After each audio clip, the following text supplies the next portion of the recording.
Imagine stepping onto the same plane where some passengers enjoy private suites with showers, double beds, and gourmet dining.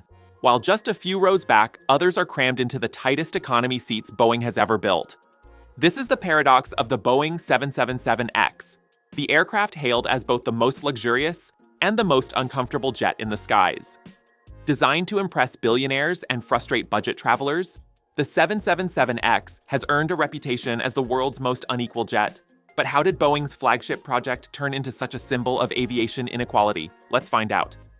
When Boeing first announced the 777X, it was marketed as the crown jewel of long-haul aviation, a jet that would redefine comfort, efficiency, and scale.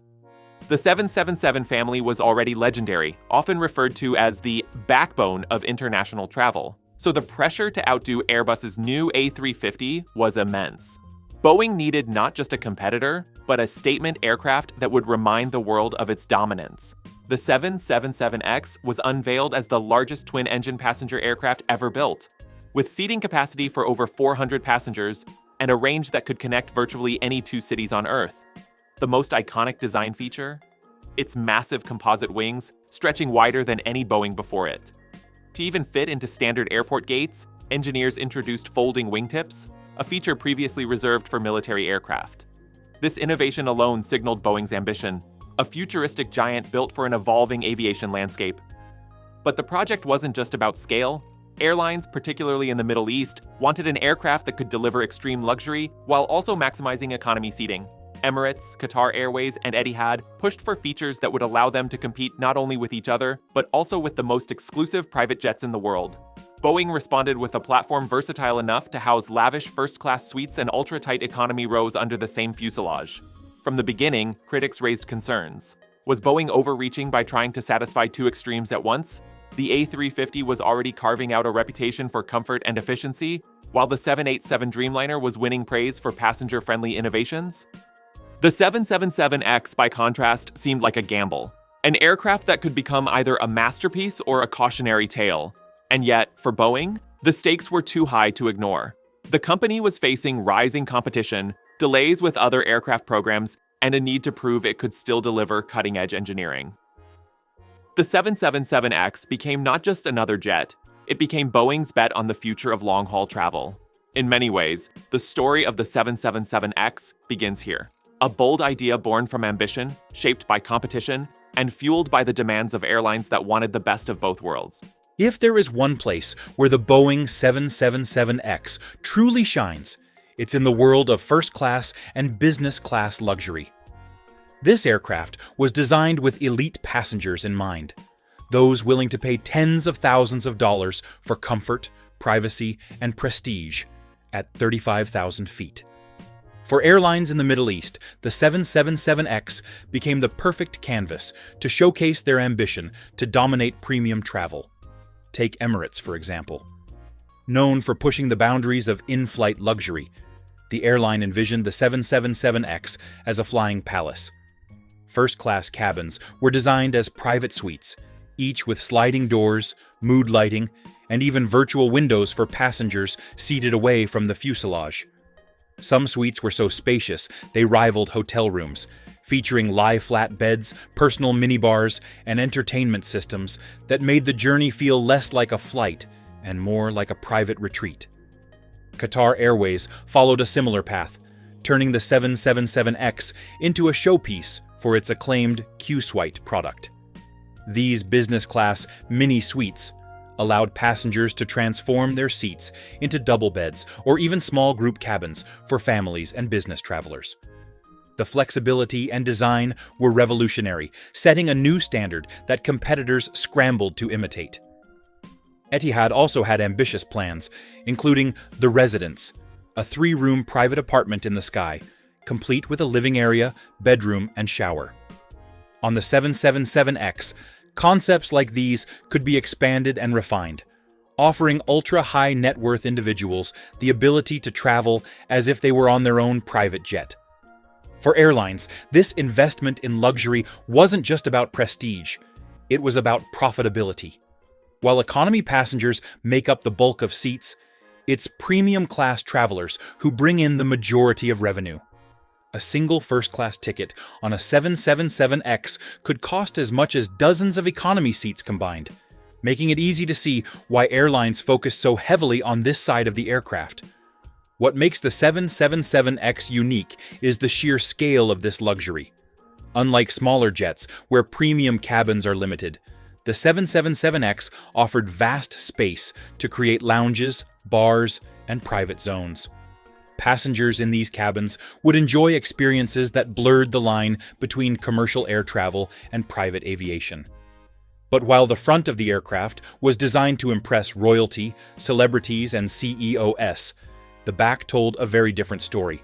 A stark reminder that not everyone's flight experience would be quite so glamorous.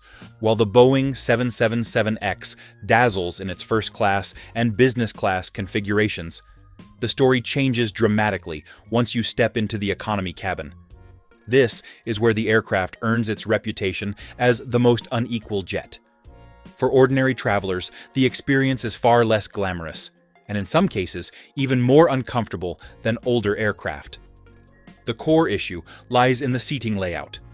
The original Boeing 777 was often configured with 9 seats across in economy, providing a reasonable balance of space and comfort for long-haul flights.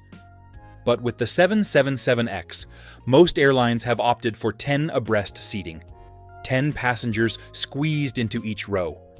While this decision maximizes revenue for airlines, it comes at the expense of legroom and seat width for passengers. In fact, many travelers report that the 777X feels narrower and more cramped than its predecessor, despite being a newer and larger jet. For those in premium economy, things are slightly better, but not by much. Wider seats and extra legroom exist, but they come with a significant price tag, often double the cost of a standard economy ticket. The stark contrast becomes unavoidable. A few steps away, some passengers enjoy lie-flat beds and private suites, while the majority of travelers are wedged into rows designed for efficiency rather than comfort. Critics argue that this isn't just about airline economics. It's about a broader reflection of inequality in air travel. The 777X symbolizes how the aviation industry has increasingly prioritized luxury for the wealthy while squeezing margins for everyone else. Airlines know that the front of the plane generates most of the profits, so they are willing to sacrifice comfort in the back to make the overall economics work. Passenger reviews of economy flights on the 777X often echo similar complaints: narrower seats, reduced shoulder room, and the feeling of being packed in. On ultra-long-haul flights, some lasting over 15 hours, this discomfort becomes a major issue. For many, it feels like a tale of two worlds: paradise in the front and survival in the back. This contrast is exactly why the 777X has been labeled the world's most unequal jet. It's not just a plane, it's a physical manifestation of the divide between luxury and necessity, where some passengers step off refreshed and pampered, while others arrive cramped and exhausted. Beyond passenger comfort, the Boeing 777X has faced an entirely different set of challenges, ones that have little to do with seat width or luxury suites, and everything to do with Boeing's reputation and financial survival. What was supposed to be the company's flagship success story quickly became one of its biggest headaches. The program has been plagued by repeated delays. Originally, the 777X was expected to enter service as early as 2020, but certification setbacks, engine issues with General Electric's massive GE9X engines, and Boeing's broader safety and production crises pushed the timeline back year after year. As of now, the aircraft is still waiting for full certification, with its entry into service continually slipping further into the future. This uncertainty has had major consequences. Airlines that once placed huge orders began scaling back their commitments. Lufthansa, Cathay Pacific, and even Emirates, the 777X's biggest customer, expressed frustration at the delays. Some airlines canceled or deferred their orders, turning instead to Airbus's A350, which was already flying smoothly and winning praise for its efficiency and passenger-friendly design. Meanwhile, Boeing's financial position worsened. The 737 MAX disasters had already damaged its credibility, and the 787 Dreamliner faced its own production flaws. Against this backdrop, the 777X became more than just a new jet. It became a test of whether Boeing could still deliver world-class aircraft without catastrophe. Still, not all hope is lost. Middle Eastern carriers like Emirates and Qatar Airways continue to back the project, largely because no other aircraft offers the same combination of capacity and range. For routes connecting Dubai, Doha, or Abu Dhabi with distant hubs like Los Angeles, Sydney, or Sao Paulo, the 777X remains an attractive option, if it can finally take to the skies. This situation highlights a strange paradox. While the 777X is designed to impress the wealthiest passengers in the world, its very survival depends on Boeing convincing regulators, airlines, and investors that the aircraft is safe, reliable, and worth the wait. Each new delay chips away at that confidence, but the potential reward, a jet that could dominate long-haul travel for decades, is too great for Boeing to abandon. And if you're enjoying this deep dive into the troubled story of the 777X, don't forget to leave a like on this video. It really helps the channel grow and brings you more aviation stories like this one. The Boeing 777X is more than just an airplane. It's a mirror of our modern world.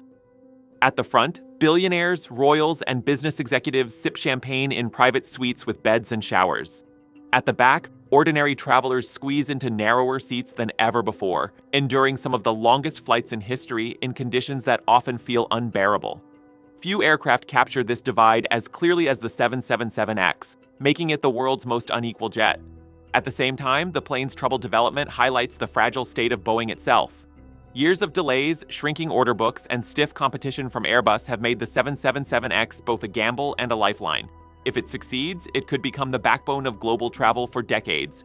If it fails, it risks becoming a costly reminder of ambition gone wrong. So the question remains, is the 777X a glimpse of the future, or a warning about the growing divide in air travel? Thank you for watching. If you enjoyed this breakdown of the Boeing 777X, make sure to hit the subscribe button and ring the bell so you don't miss our next deep dive into the fascinating world of aviation. And don't forget to leave a comment. Would you fly the 777X in economy or hold out for business class?